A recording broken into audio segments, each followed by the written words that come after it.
muuqaalkan aad daawadayaal arkaysaan waa muuqaalka dhismihiisu u egyahay kiniisadda, taasi oo ay dad badani markii hore ka shakiyeen in dhismahan yahay dhisme kiniisadda.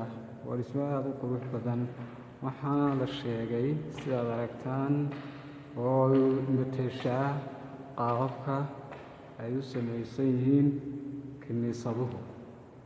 haddaba balila daawo muuqaalkan. halkani waa gudaha dhismahan oo ay fuliso ama ay dhistay shirkadda Noor Design ee magaalada Hargeysa.